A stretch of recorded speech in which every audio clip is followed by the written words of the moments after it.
Today is Wednesday, April 7th, and the verse of the day comes from Colossians chapter 4, verse 6. Let your conversation be always full of grace, seasoned with salt, so that you may know how to answer everyone. Hey guys, thank you so much for joining us for this video today. Welcome to my channel. My name is Leanne, and I'm in the garden again. This is Jessie.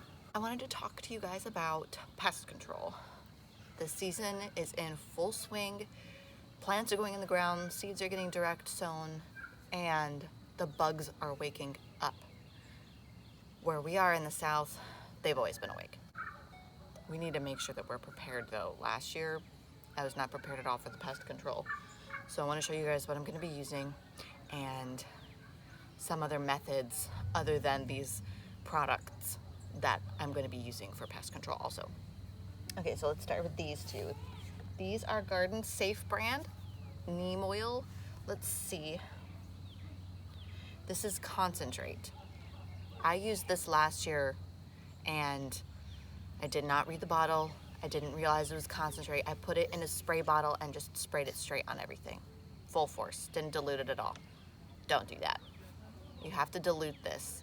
This you need to be careful though, because this is not safe for bees. This will hurt bees.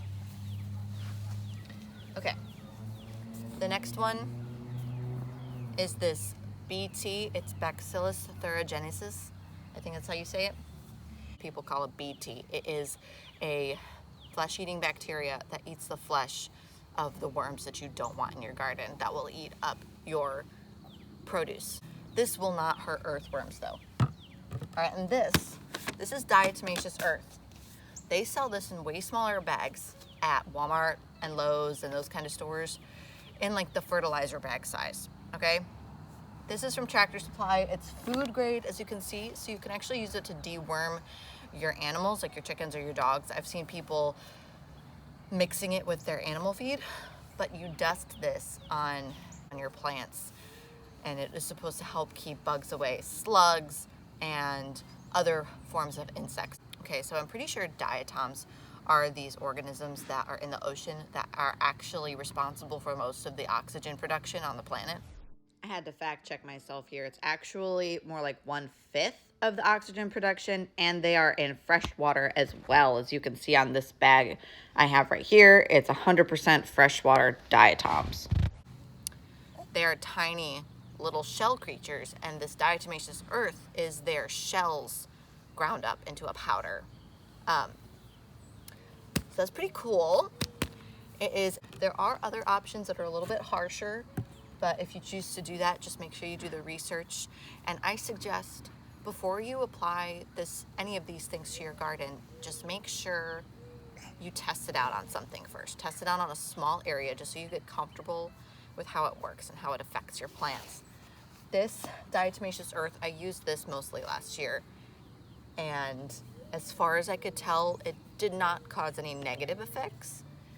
The neem oil, if you put it on too strong, it will burn the plants. Also, if you're going to be spraying your plants with anything, you want to make sure you do it ideally after the sun is down most of the way. Usually this time of day would be a great time of day to put it on. And just make sure you're not spraying it on them in the heat of the day or in the summer when it gets really hot, even in the morning.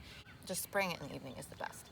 I got I think it's a 2-gallon sprayer from Lowe's. It was like $10. And I put 4 tablespoons of this BT in it and mix it with water. And you just spray it on whatever you need to spray it on. You can use the BT on a lot of different things. For any sort of plant that gets eaten up by worms. I don't think it is. I think it's good for more than just worms though. Yeah?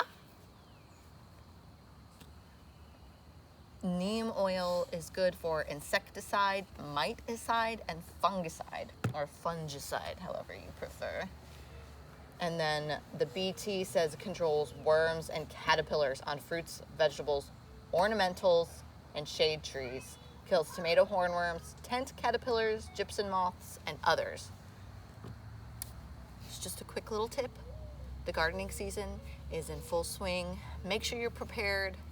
Also, the last tip for pest control is not using any sort of product on your plants It is planting different things around each other. There's this method called companion planting, and there's so many resources online to look up how to do this.